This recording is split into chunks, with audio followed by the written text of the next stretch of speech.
that was meant to win this prize. European champions, world champions.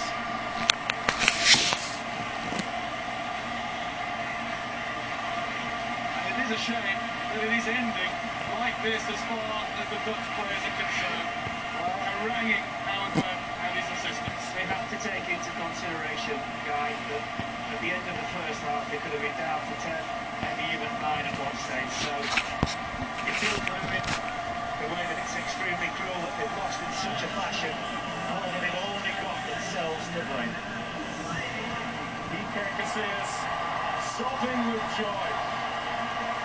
Puyol with the sporting gestures and Van Marwijk with the consoling words to his players. 2010 has proved to be Spain's year. It's Spain's time. They've won the World Cup final by 1 goal to 0. They deserve to win this competition.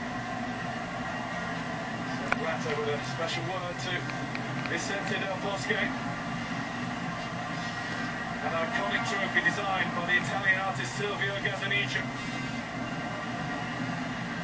Dayan bir. Made up of 5 kilograms of 18-karat gold, and it belongs to Spain. And this golden generation, where have we heard that before? But this really is, as far as Spain are concerned. And the two presidents will hand over the prize. Sepp Blatter of FIFA, Jacob Zuma of South Africa, hand in hand. They will consider this a World Cup wonderfully well done. South Africa has certainly taken the world to its heart. Really have given South Africa back to the world. Tonight, however, the world belongs to Spain. Sepp Blatter is given a ceremonial way through. The trophy is with Iker Casillas. The trophy that means that Spain are the kings of world football.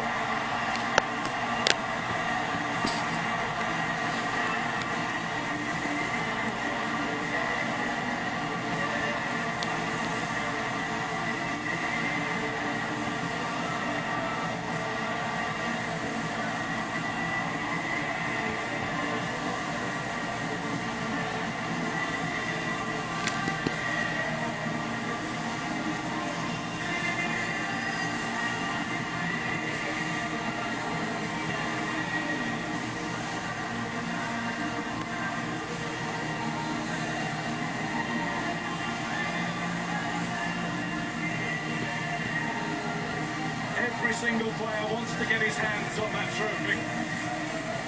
Golden ticker tape celebration around Soccer City.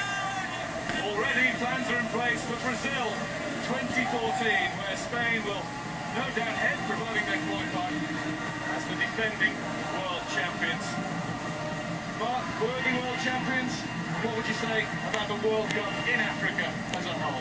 Well, I think it's been a decent World Cup. I don't think it's been the best we've seen. I think a lot of the football at times has been somewhat sterile, especially in the early rounds. But I don't think there could be any doubt whatsoever that the best footballing team has actually won the competition, and deservedly so.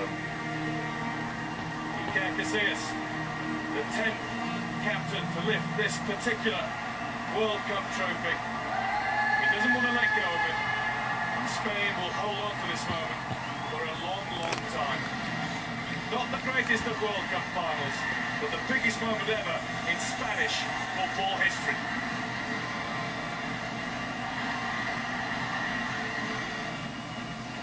Felicidades a España, campeones del mundo. What a moment for them. Absolutely fantastic football. The better team won the night, but we've been saying it since the Euros, since the start of this tournament, and all the way through the tournament. It's such a fantastic sight to watch, and great for the game of football, because these guys, everybody will aspire, kids will aspire to be Xavi or Iniesta because of the touch and the technique, the flair, the imagination. Not a bad celebration as well.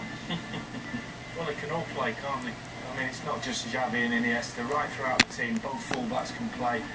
PK can come out and pass the ball, and they play football like we all want to play it in our heads, and they can play it on the pitch, and they deserve the only place we can play it, isn't it, nowadays, that's for sure. I think the manager deserves a special mention as well, Del Bosque, because he had some decisions to make.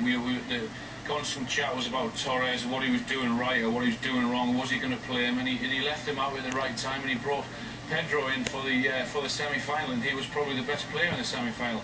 Kept the same team again, and it's worked. And very difficult taking over from a coach that previously won the European Championships. Absolutely. So he's gone one better now, hasn't he? World Cup, be the biggest moment of their sporting lives, without a shadow of a doubt. Also, the other thing is that they keep on bringing on substitutes, and you say, oh, wait, he's good, he's got great touch, he's quick. But the biggest thing is they all can, like Lee says, they bring on substitutes and you think they can play. And that's what they've done all the way through the tournament, playing. Just thinking whether we're being too hard on Holland, saying, well, you know, but you know what, when you watch that game, if you've replayed that game, seeing the tackles and the way they went about trying to stop Spain, then I don't think we've been too hard on them. I think they deserve everything they've got. Right, what we've said is it's great to have a game plan. They're the lesser side up against a fabulous side with the Spanish. But, you know, you can get organised, you can get men behind the ball, but the cynical way that they did it for the first 45 minutes was a total and utter disgrace. Throughout the tournament, we kept on praising Germany, we kept on praising Holland. These guys here have played them and they've given them nothing. They give Germany nothing in the semi-final. They've given the Dutch nothing tonight, so they thoroughly deserve it. No one can actually say anything different other than that. Terrific pictures there from Soccer City. Spain become the third team to hold both the World Cup and the European Championship. First was Germany back in '72 when they won the Euros and the 1974 World Cup. France followed suit in '98 with the World Cup and followed it with the European Championship in 2000. And it was quite a finish from quite a player. Tell me about it. I mean, there was a hint of a free kick up the other end that the Dutch were going absolutely ballistic about. I think it was more than a hint. Well, they can't complain the way they played. Yeah, well, look at that again, and it's like a maybe. Yeah. But then when they break, there's Iniesta there at the bottom of the picture. He's picked it up. Well, what about that for a back heel before you start? And then he's got into the box. Shouted in when he's in, Please, give it to him. And the first touch is great. Second touch is perfection. Great pass from the Harry. On his shirt there, a tribute, we believe, to Daniel Jarque, the Espanyol captain who died last year after suffering a heart attack in training. He was just 26. Makes it even more emotional. The Dutch clearly unhappy at the decision at the other end. This is why. Let's have another look at it, Alan. What do you think? They block him out, but it's not hard to complain, can they? They've been good kicking everybody all game, and then they get a little obstruction. Yeah, and then that was the other question mark, and that's level. No offside. But again, like Lee says, great ball from Fabregas. And Iniesta here, onside. I think one player in the tournament you wanted it to fall to get touch, and then, I mean, he just flicks it up in the air. It's brilliant. It's instant. Touch and turn. Absolutely fantastic. Touch, turn, hit. Brilliant. Every time Fabregas came on in this tournament, he made a difference. He played a part, as you said. Oh, he played a huge part. Absolutely huge part. He saved a penalty in the quarters, I think, to get them through, and stood with his legs and pushed it away. Great save. I don't think I've ever seen a studio so happy when Iniesta scored. Totally neutral. Football, it brings that out of I wasn't neutral in the second. And I'll tell you where they weren't neutral. As you might imagine, scenes from Madrid were quite something. Look at this.